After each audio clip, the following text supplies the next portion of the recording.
오늘 소개를 드릴 벤츠 E클래스 300, 포매틱, 익스클루시브 같은 차량들은 실제 단일 차종에서는 가장 많이 팔리는 수입차라고 할 수 있습니다. 이런 차들을 운용 리스로 운용을 하시다가 리스를 중도에 반납하거나 해지를 할 때 아니면 승계를 해야 될 때 쉽게 좀 처리를 할 수 있지 않을까 이렇게 잘못 생각하시는 분들이 많은데요. 너무 쉽게 생각하는 것 같다. 다른 하나는 운용 리스를 할 때 명의를 빌려주시는 분들이 왕왕 있는데요. 그러한 명의를 빌려주는 것들이 나중에 정리를 할 때 얼마나 많은 책임을 져야 되는지에 대해서 잘 모르고 하시는 경우들이 많은데요. 그때 잠깐 아니야 라고 단호하게 이야기를 하지 못하는 결과가 어떻게 나타나는지 꼭 이야기를 드리고 싶습니다.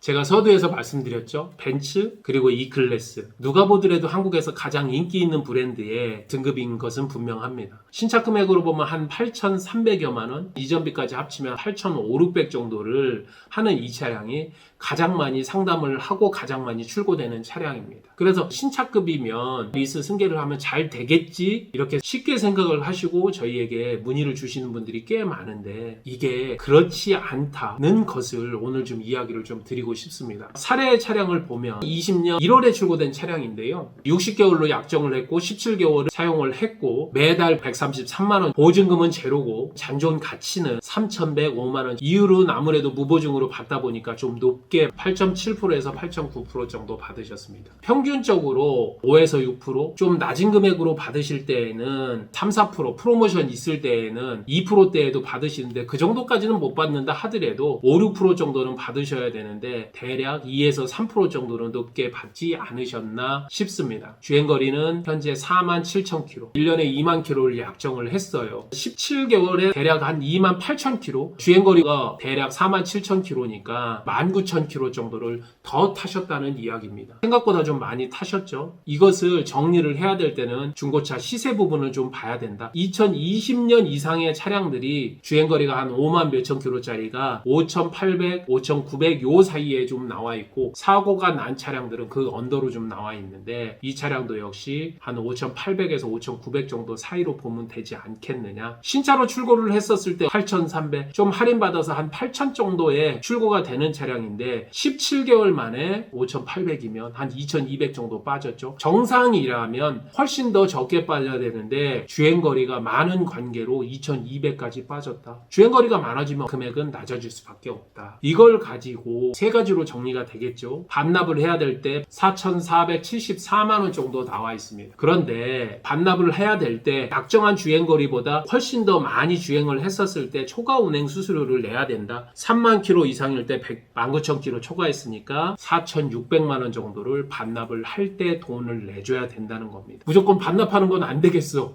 하고 다른 조건을 좀 살펴봐야 되겠죠. 완납 승계로 처리를 하게 되면 8,274만 원을 내야 이 차량을 인수할 수 있다. 거기서 5,800을 빼주면 2,500 정도 되는 거죠. 여기서 차값만 주면 안 되겠죠. 승계를 하고 또 이전비에 중고차 회사도 당연히 마진이 생겨야 되겠죠. 매매 금액의 10% 정도를 500만 원 정도를 플러스해서 완납 승계로 처리한다 하더라도 미니멈 3,000만 원은 내가 보태줘야 된다. 이것도 내가 3,000만 원을 내야 되네? 안 되겠네? 그러면 리스 승계로 좀 넘어가면 어떨까 생각하시는 분 분명히 있을 거예요. 동일한 차량을 내가 현금 주고 산다. 그렇게 했었을 때 이 차량을 5,800만 원 주고 살 수 있는 거잖아요. 그런데 리스 승계를 해야 된다. 그러면 JB 우리캐피탈이 찾고 있는 채권 금액만큼을 내가 줘야 가져올 수 있는 거잖아요. 채권 금액 7,160만 원이니까 5,800에서 그 금액을 빼준 금액이 내가 돈을 더 보태줘야 되는 금액이 된다는 거죠. 간혹 질문을 하시는 분도 있어요. 차를 줬는데 왜 돈도 줘요? 이거 사기 아니에요? 이러시는데 정확하게 계산을 하는 거죠. 네. 1,360을 줘야 됩니다. 그런데 여기서 끝이 아니죠. 내가 리스 승계를 받았을 때 이유를 생각을 해야 된다는 거죠. 5,800인 차량을 내가 할부로 했었을 때 보통 동일한 조건으로 5, 6% 정도로 내가 할 수 있기 때문에 8.7에서 9% 정도인 얘는 2에서 3%를 이유를 보정해서 그래서 그 금액만큼 승계자에게 돈을 좀 줘야 된다. 그래서 얘 같은 경우에는 1360에다 일시불로 지불을 해주는 금액이 못 준다 하더라도 대략 340만원 정도 1700 가까이는 리스 승계할 때 보조금을 줘야 된다. 인기 있어서 중고차 시세를 잘 받을 수 있겠거니 했던 것과는 다르게 실제로 채권이 잡혀 있는 곳 이런 겁니다. 강남에 있는 아파트 어디에 있든지 간에 잘 정리되겠죠. 그런데 20억에 매매되는 아파트라 누구라도 1억 정도 싸게 하면 잘 넘어간다고 생각을 했는데 은행에서 25억 정도 잡고 있다는 이야기입니다. 24억에 팔려면 내가 5억 정도는 대줘야 은행 채권이 해소가 된다는 이야기예요. 이것으로 유추를 할 수 있죠. 좋은 차종을 선택하는 것은 대단히 잘했지만 아무리 인기 차종이라 하더라도 조건이 좋지 않으면 이렇게 정리를 하는데 어렵다는 겁니다. 4,600만원, 3,000만원, 리스 승계로 아무리 조건이 좋다 하더라도 1,700에서 1,800만원 일시불로 줘야 차가 넘어간다는 이야기입니다. 누가 보더라도 정리가 쉽지는 않겠죠. 플러스 하나, 이 차량을 실제로 운행하는 분과 리스로 약정을 하시는 분이 서로 다른 분입니다. 처음에 이 차를 받을 때 알아보시는 분이 제 명의는 아니지만 자기가 탈 거였기 때문에 쉽게 이렇게 높은 이유를 받으셨고 정말 꺼리낌 없이 약정 주행거리 이상으로 타신 겁니다. 그런데 정리를 하기 어려운 상황이 된 거예요. 명의자는 본인이 타고 다닌 차가 아니고 실제로 타고 다닌 분은 이것을 정리할 수 있는 여력이 없으신 분입니다. 그러면 타고 다니신 분이 정리 못하겠다고 그냥 손을 놔버리면 명의를 빌려주신 분에게 결국은 채권으로 남아있다는 거예요.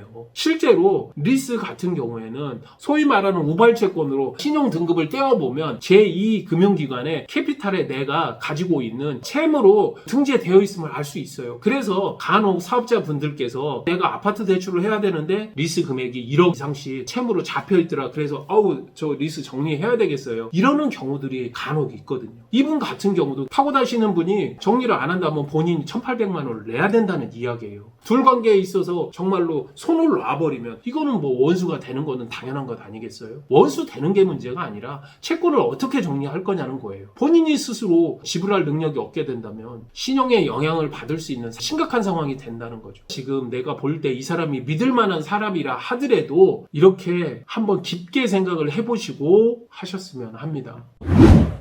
오늘 두 가지 이야기 드렸습니다. 좋은 차라고 인기차라고 절대 리스 정리할 때 쉽지 않다. 그리고 명의를 빌려주시는 것 운영 리스를 할 때 그것 역시 주의를 하셔야 된다 이야기하면서 오늘 사례를 마치도록 하겠습니다. 도움이 되셨다면 좋아요, 구독 부탁드리겠습니다. 감사합니다. 시유카TV 정진환이었습니다.